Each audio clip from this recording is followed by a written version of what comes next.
आदाब, इस्तकबाल है। मैं हूं आपके साथ अबू हुरैरा और आप देख रहे हैं खास प्रोग्राम कहकर ही मानेंगे। मुल्क में कई जगह अचानक हंगामा बरपा हो गया।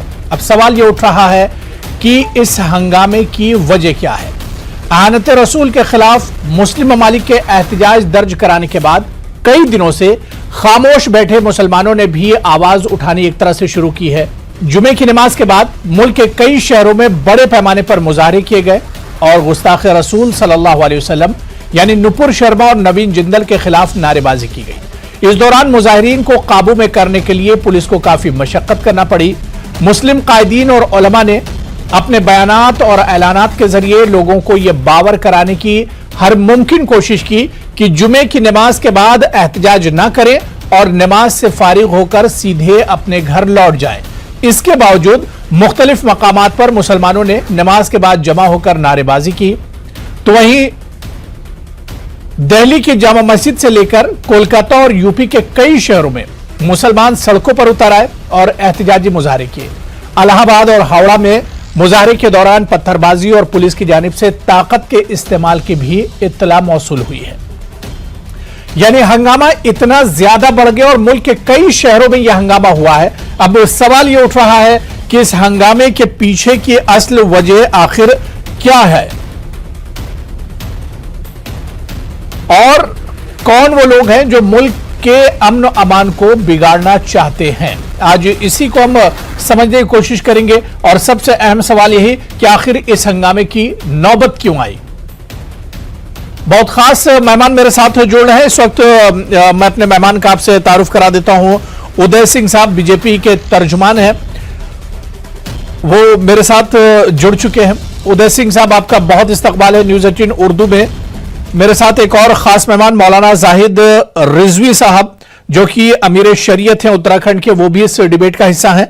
मौलाना जाहिद रजा रिजवी साहब, आपका भी बहुत इस्तकबाल है सर न्यूज़ 18 उर्दू में। मैं मौलाना जाहिद साहब आपसे ही शुरुआत करना चाहूंगा। पिछले कुछ दिनों से एक बेचैनी सी है। आनत रसूल के खिलाफ लगातार आवाज उठाई जा रही है, गिरफ्तारी की बात कही जा रही है। लेकिन सर, हमने देखा कि जो मुस्लिम कायदीन हैं, जो मुस्लिम रहनुमा हैं, जो दानिश्वरान हैं, उन्होंने बार बार अपील की थी लोगों से कि कोई हंगामा बर्पा ना करें, कोई एहतजाज और प्रोटेस्ट ना किया जाए, अमन में कोई खलल ना पड़ने पाए और नमाज पढ़ के आप अपने घरों को वापस लौट जाएं। लेकिन जाहिद साहब, इसके बावजूद हमने देखा कि मुल्क के कई हिस्सों में किस तरह से हंगामा फूट पड़ा। क्या वजह इसकी आप देखते हैं? देखिए, जो गुज़श्ता जुमे को हुआ कानपुर में और उसके बाद आज जो हुआ मुल्क के मुख्तलिफ शहरों में, सबसे पहले तो उसकी जितनी मजम्मत की जाए वो कम है और इंतहाई अफसोसनाक वाक़यात हुए हैं। इसलिए कि ये मुल्क हमारा है। इंसानियत को अगर कहीं नुकसान पहुंचता है, या मुल्क की अमलाक को, जायदाद को नुकसान पहुंचता है, या इस मुल्क के अमन व आफियत और हुकूमत मसावत को नुकसान पहुंचता है, तो ये नुकसान सबका है, किसी एक मखसूस तबके का नहीं या किसी एक मखसूस जमात या कौम का नहीं है। ये सबका इज्तिमाई और पूरी इंसानियत का नुकसान है और हमारे मुल्क का नुकसान है, तो सबका नुकसान है।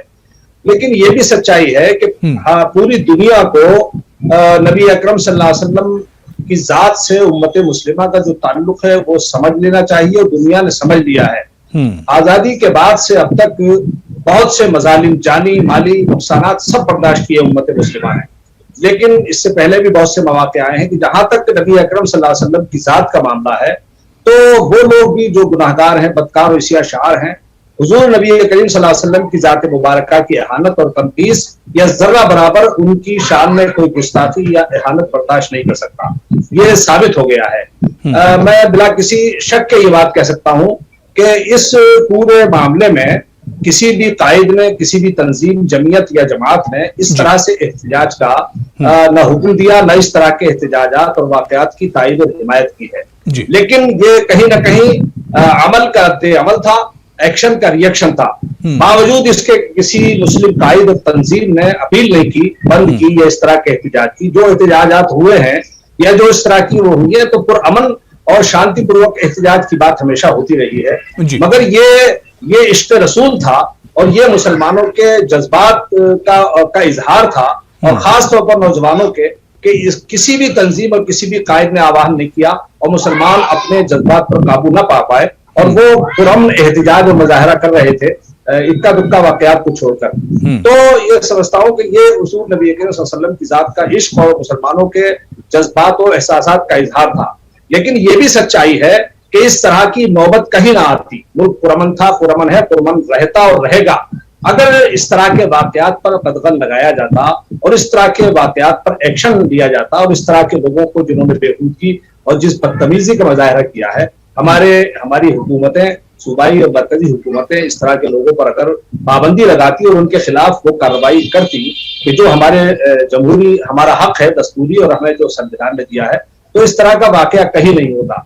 लेकिन इसके बावजूद भी मौलाना जाहिद साहब, आपने जो बात कही कि ये जज्बात हैं और एक नाराजगी है, जरूर जाहिर सी बात है कि ये मसला मजहब से जुड़ा है, लेकिन मुल्क का अमन अमान अगर खराब हो रहा है तो इस पर बैठकर सोचना चाहिए। तो और बाकायदा आइम्मा मसाजिद ने, उलमाए कराम ने, दानिशवरों ने, सबने कहा कि कोई प्रोटेस्ट और एहतजाज की जरूरत नहीं है, आप मस्जिदों से नमाज पढ़ के अपने घरों को चले जाएं। सवाल यही उठ रहा है कि आखिर कौन लोग हैं जो माहौल बिगाड़ना चाह रहे हैं। मैं दोबारा से मौलाना जाहिद रजा साहब आपके पास आऊंगा। मेरे साथ एक और खास मेहमान सैफ खान साहब, कांग्रेस के लीडर हैं, वो भी डिबेट में जुड़ चुके हैं। सैफ खान साहब, आपका भी बहुत इस्तकबाल है न्यूज़ 18 उर्दू में। और सैफ साहब, मैं आपसे ही कमेंट ले लेता हूं, इस हंगामे को किस तरह से आप देखते हैं? देखिए, सबसे पहले बहुत बहुत शुक्रिया जो है आज आपके साथ जो है आज आपके साथ जो है फिर मौका मिला मुझे जो है अब बात रखने के लिए। मैं बहुत साफ ये बताना चाहता हूं कि जब से हमारे देश में ये भारतीय जनता पार्टी जब से काबिज हुई है 2014 से, ये दंगे या वॉयलेंसेस देखना तो बहुत आम हो चुका है। पार्लियामेंट की एक रिपोर्ट जो 2016 से 2020 तक ये कहती है कि तकरीबन 3400 के करीब जो है हमारे देश में कम्युनल वॉयलेंसेस के जो है दंगे अलग अलग शहरों में अलग अलग जगहों के ऊपर जो है देखने को मिले। हमने ये देखा कि रिलीजियस सेंटिमेंट्स को जो है भड़का के जो है लोगों को कैसे जो है एक पॉलिटिकल पार्टी जो है उनका फायदा जो है लोगों को पोलराइज करने में कामयाब हो रही है और हमें दिखाई दे रहा है, जिसका नतीजा हमने ये देखा कि भारतीय जनता पार्टी के कुछ वक्ता और प्रवक्ता जो हैं वो ऐसे भाषण देते हैं, रिलीजियस सेंटिमेंट्स को हर्ट करते हैं। और ये हमने जो है बहुत कॉमनली अभी देखा। और हमने ये भी देखा कि इन दौरान जो 70 सालों में आज तक पाकिस्तान कामयाब नहीं हो पाया था कि हमारे देश को जो है कैसे दूसरे देशों के सामने बदनाम कर सके, वो आज जो है भारतीय जनता पार्टी के प्रतिनिधियों ने 7 दिन में कर दिखाया। तो ये जो है फुल एंड फाइनल एक प्लानिंग के तौर के ऊपर जो है हमें ये देखने को मिला। और इंडियन नेशनल कांग्रेस के तौर पे मैं आपको अपनी पार्टी और अपनी तरफ से ये बताना चाहता हूं कि इंडियन नेशनल कांग्रेस किसी भी रिलीजियस सेंटिमेंट्स को हर्ट नहीं करती है, ना कभी कोई सपोर्ट करती है, ना किसी वायलेंस को सपोर्ट करती है। मगर जगह जगह के ऊपर जो है आप लगातार अगर आप ये देखेंगे कि एसएचआई का इंडेक्स की रिपोर्ट अगर आप देखें, एनसीआरबी की रिपोर्ट देखें जो कह रही है 41% जो कम्युनल वॉयलेंसेस बढ़ चुके हैं। ऑफेंसेस रिलेटेड टू रिलीजन जो है हमारा देश चौथे ऐसे रैंक के ऊपर है जहां पे इतना ऑफेंस है रिलीजन को लेके जो है इतने कम्युनल वॉयलेंसेस जो है रिकॉर्ड किए जाते हैं। तो कहीं ना कहीं एक पॉलिटिकल पार्टी यानी भारतीय जनता पार्टी का ये मोटो था।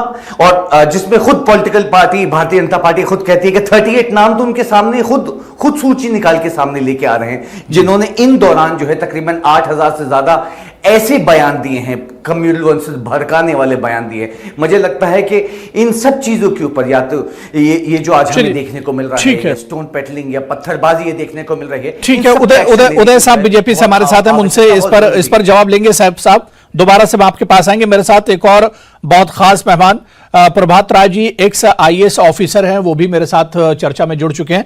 प्रभात राय जी, आपका भी सर बहुत इस्तकबाल है न्यूज़ 18 उर्दू में। मैं उदय सिंह साहब आपके पास आना चाहूंगा सर, क्योंकि आप एडमिनिस्ट्रेशन का हिस्सा रहे हैं, इस तरह के हालात आपके सामने बहुत आते रहे होंगे। आज जो हंगामा मुल्क के मुख्तलिफ हिस्सों में हुआ, इसे किस तरह से आप देखते हैं?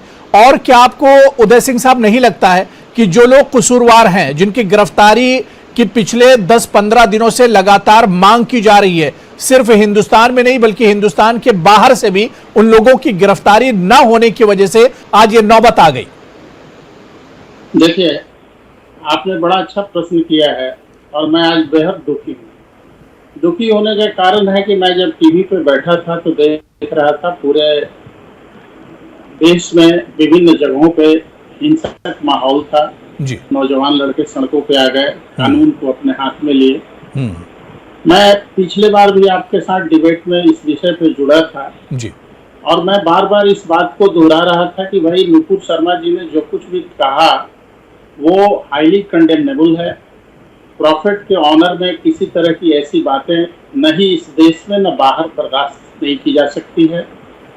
और उन्होंने क्षमा भी मांगा, उन्होंने अपनी बातों को वापस लिया। भारतीय जनता पार्टी ने उन्हें पार्टी के सदस्यता से निलंबित किया जी। और इसके बाद आप बहुत अच्छा सोच रहे हैं इस विषय पे और आप जानते हैं कि भारत संविधान से चलता है और उन लोगों पे जो लोग इस तरह के टिप्पणी कर रहे हैं जी जी सोशल मीडिया पे या ऐसे भड़काऊ बयान जिनका आ रहा है उन पे एफआईआर दर्ज हुआ है और कोई कानून जो जिसमें एफआईआर दर्ज हुआ उनके ऊपर इन्वेस्टिगेशन चल रहा है तो हमारे प्रदर्शन करने से, हमारे जुलूस निकालने से संविधान या कानून के ऊपर कोई एक्शन नहीं हो जाएगा। जो प्रोविजंस हैं उसके तहत उन पे कार्रवाई होगी आपको और कार्रवाई निश्चित होगी। और जैसा कि कांग्रेस के जो आपके यहाँ प्रवक्ता बैठे हुए हैं उन्होंने भारतीय जनता पार्टी को जो चार्ज किया तो उनके शासनकाल में भी बहुत सारे दंगे हुए हैं और ये तो बड़ी अच्छी बात है कि पार्टी ने 38 लोगों की सूची जारी की जिनके बयान भड़काऊ होते हैं और जिसमें समाज का सोशल फैब्रिक डिस्टर्ब होता है। तो ऐसी स्थिति में अगर पार्टी ने नेक नियति से अपने ऐसे लोगों को चिन्हित किया है कि भाई आप ऐसा स्टेटमेंट देते हैं जो स्टेटमेंट समाज के शांति के लिए डेट्रीमेंटल है तो ये तो बहुत अच्छा पहल है और इसको लोगों को सराहना करना चाहिए। उदय जी, पार्टी ने तो अपना काम कर दिया लेकिन सरकार और एडमिनिस्ट्रेशन ने अपना काम नहीं किया। जब लोग मांग कर रहे हैं कि इनकी गिरफ्तारी होनी चाहिए, एफआईआर दर्ज होती, उसके बाद ये लोग गिरफ्त से बाहर हैं। बिल्कुल नहीं, कोई फरार नहीं है, कोई बाहर नहीं देश से गया है। इन्वेस्टिगेशन चल रहा है, इन्वेस्टिगेशन चल रहा है, कानून अपना काम करेगी। हमारी और आपकी इच्छा से, हमारे प्रदर्शन से कानून संविधान के ऊपर कोई काम नहीं हो जाएगा।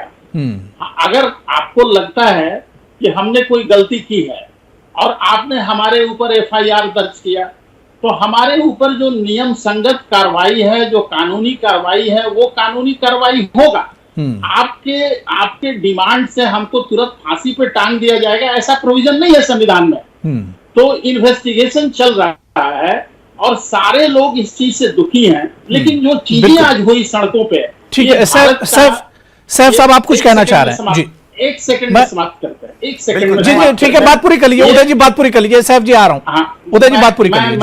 मैं उसको पूरा करता हूं। हम लोग एक विकासशील देश हैं और बड़े ही मेहनत से जनता की गाढ़ी कमाई से हम लोग देश को आगे बढ़ा रहे हैं और इसमें इस तरह की घटनाएं, अनावश्यक चीजें अगर हम लोगों के सामने आएगी जिसमें हम आपस में अपना सामाजिक सौहार्द बिगाड़ेंगे, राष्ट्र के संपत्ति नहीं, बिल्कुल हमारा नुकसान है, पूरे मुल्क का इसमें नुकसान है।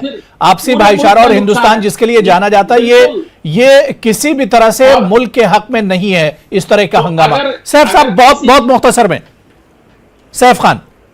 देखिए मैं उदय जो अभी चैनल के ऊपर भारतीय जनता पार्टी के जो प्रतिनिधि हैं जो इस वक्त बात कर रहे हैं, मुझे लगता है कि उन्होंने जो है सिर्फ ये रखा और अपनी तारीफ भी एक तरीके की कि हमने सूची निकाली है इन 38 लोगों की। मैं ये जानना चाहता हूं कि जब इनकी तरफ से ये बयानबाजी और इनके लीडर्स की तरफ से बयानबाजी आई तो उनका कैप्टन की तरफ से ही ये इजाजत तो ही है ना, जिसकी वजह से आज ही नहीं ये निपुर के ऊपर या नवीन के ऊपर जो एक्शन भी हुआ है इसलिए हुआ है क्योंकि अरब देशों ने जो है इंडिया के प्रोडक्ट यानी जो है ट्रेडिंग, जो हमारे देश से जो सामान जा रहा था वो सामान रखना बंद कर दिया, उसको बैन कर दिया। जो है लोग निकाले जा रहे हैं कतर में से। अभी जो है आरएसएस के प्रचारक को जो है कतर से जो है सीनियर अकाउंटेंट की नौकरी से निकाल के जो है डिपोर्ट कर दिया गया, यानी भेज दिया गया। तो ये जब अरब देशों ने शुरू कर दिया तब जो है भारतीय जनता पार्टी की आंख खुली है।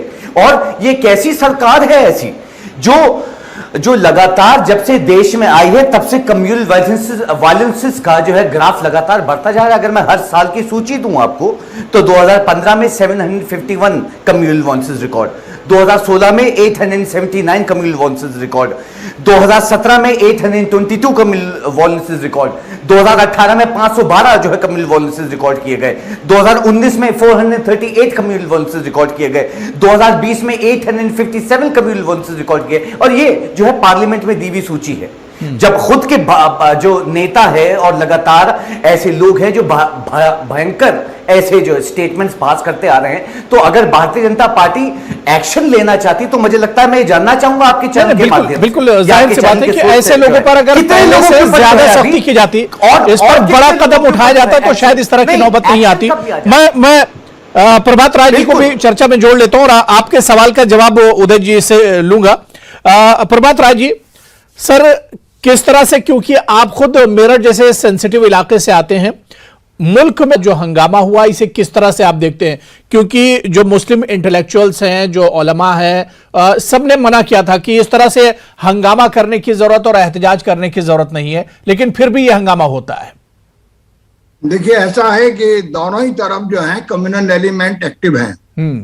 एक जो बरसरे इक़्तिदार पार्टी है वो तो कम्युनल पार्टी है ही, उसको कुछ ही ज्यादा एनालिसिस की जरूरत नहीं है हमें, क्योंकि पूरा जो इनका एजेंडा हिंदू राष्ट्र वाला, वो भले ही जो है हुकूमतें ना उस बात को पूरी तरह कहती हूँ, लेकिन जो अंडर करंट चल रहा है इसके अंदर और बीजेपी के अंदर जो कार्यकर्ताओं का जो भी बयानात हैं वो बहुत ही भड़काने वाले रहे हैं। दूसरी भी ऐसे लोगों की कोई कमी नहीं है, मुस्लिम कम्युनिटी में भी बहुत सारे इस तरह के जिहादी, बिल्कुल बिल्कुल जी, जो अपने उलेमाओं की बात नहीं मानते, अपने मौलानाओं की बात नहीं मानते, अपने जो दानिश्वर हैं, जो सही राह दिखाते हैं, उनकी बात पर कोई तवज्जो नहीं देते, मनमानी करते हैं। और दंगों का सबब यही है कि दोनों तरफ ऐसे लोग हैं जो कम्युनल एजेंडे को लेकर चल रहे हैं। क्योंकि वो जो ताकत है आज, वो खुद कम्युनल ताकत है। आज जो बहुत बड़ी जो सियासत है हमारी, वो पूरी की पूरी आच्छादित हो गया है, उसके अंदर सांप्रदायिकता का पूरा जहर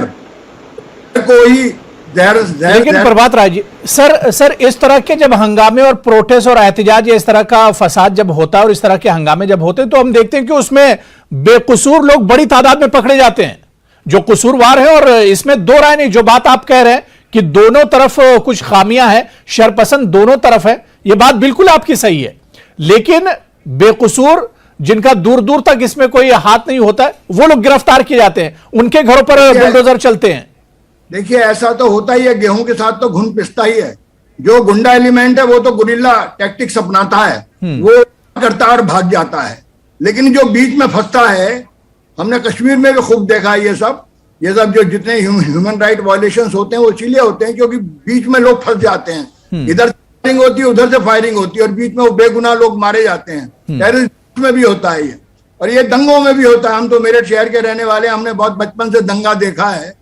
यहाँ पर अलीगढ़ में, मुरादाबाद में, पश्चिमी उत्तर प्रदेश तो दंगों का गढ़ रहा है। आप जानते हैं अच्छी तरह से, चाहे कांग्रेस की हुकूमत हो या बीजेपी की हुकूमत हो, दंगों के तादाद में ज्यादा फर्क नहीं आया, क्योंकि इस तरह के शरपसंद जो अनासिर है उनको कुचला नहीं गया सख्ती के साथ, उनको बढ़ावा दिया गया सियासत में, वोट बैंक बनाया गया उनको। बिल्कुल वोट बैंक, आज मुसलमान भी वोट बैंक। नहीं, बिल्कुल। देखिए, इससे पहले भी भड़काऊ बयानबाजी होती रही, नफरती बयानबाजी होती रही, लेकिन जितनी सख्ती से इन लोगों पर कार्रवाई होनी चाहिए थी वो कार्रवाई नहीं हुई, और शायद इसी की देन है कि आज ये हंगामा बढ़ता चला गया। मैं उदय सिंह साहब आपके पास आना चाहूंगा। उदय सिंह जी, ये बड़ा हाँ बिल्कुल जी मेरा सवाल ले लीजिए उदय जी, मेरा सवाल ले लीजिए, उसके बाद अपनी बात आप पूरी कर लीजिए। समझ गया हूं कि आपका क्या प्रश्न होगा, लेकिन नहीं, मेरा सवाल उदय जी, मेरा सवाल यह है कि जो हंगामा हुआ, क्या इसमें एडमिनिस्ट्रेशन की कमी नहीं है, सरकार की क्या इसमें और एजेंसियों की कमी नहीं है? क्योंकि पिछले 10 दिनों से लगातार गिरफ्तारी की मांग की जा रही है। जुमे का दिन वैसे ही बहुत सेंसिटिव होता है, मुसलमान एक जगह जमा होते हैं। ऐसे में क्या आपको नहीं लग रहा है कि एडमिनिस्ट्रेशन की बहुत बड़ी कमी है, लॉ एंड ऑर्डर का फेलियर है? हाँ, आपके विषय पे मैं आ रहा हूँ। आपके व्यूअर्स को मैं ये बताना चाह रहा हूँ, क्योंकि मैं डिस्ट्रिक्ट मजिस्ट्रेट भी रहा हूँ एक दो ऐसे जिलाओं में जो बड़ी कम्युनली सेंसिटिव माना जाता है जी, और वहाँ मैंने काम किया है धरातल पे, और ऐसे ही सिचुएशन में मेरा एक्सपीरियंस भी इसमें है। पहले तो ये इंटेलिजेंस फेलियर है, नंबर 1 जी। इसलिए इंटेलिजेंस फेलियर है कि पूरे भारत में लगभग हर जगह पे जुमे के नमाज के बाद कुछ न कुछ हुआ है, और लोग सड़कों पे उतरे हैं, और जब आप अपने ही बोल रहे हैं और ऐसा जैसा कि और भी बड़े बुजुर्ग लोग इस मंच से बोल रहे हैं, तो निश्चित तौर पे ये सही होगा कि किसी ने इस तरह का कॉल नहीं दिया है।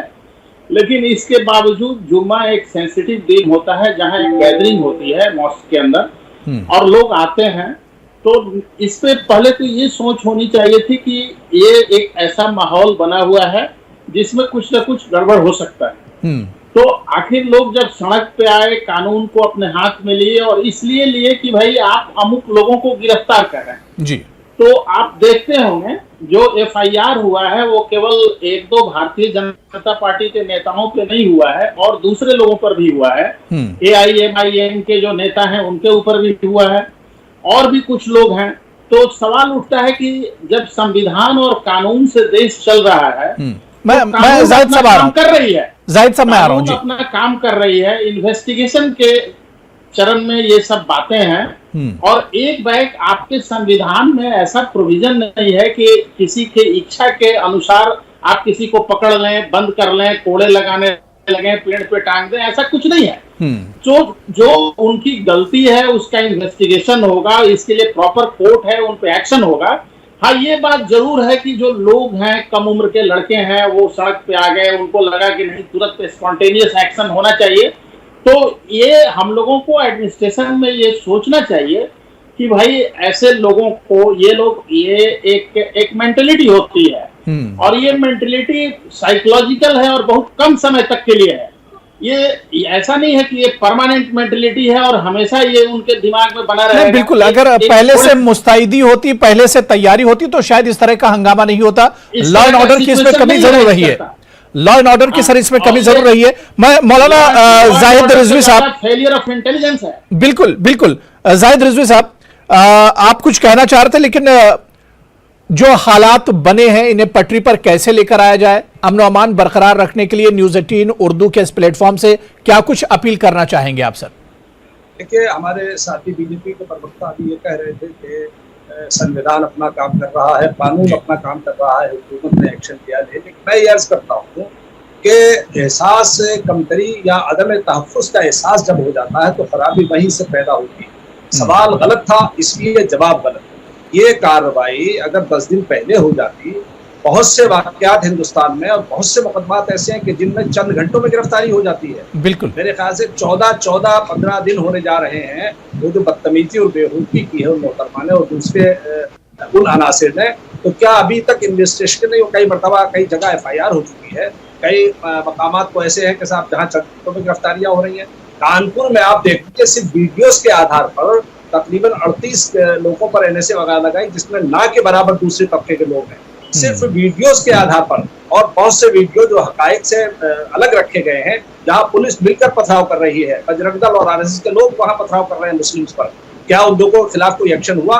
क्या ईमानदारी और गैर जानिबदारी से कार्रवाई हुई? क्या कानून ने अपना काम किया? तो खराबी वहां पैदा होती है कि जहां अदम तहफ़्फ़ुज़ का एहसास हो जाता है, नाइंसाफी का एहसास हो जाता है। ये सही है कि मुल्क कानून से चलेगा, मुल्क का एक संविधान है, लेकिन बहुत सी गिरफ्तारियां इस मुल्क में ऐसी। दूसरा एक फैशन चल पड़ा है, ये दुनिया का कोई कानून नहीं है कि डायरेक्ट कोई हुकूमत अगर आरोप है, अभी वो आरोपी हैं, अभी वो मुजरिम नहीं है, मुलजिम है।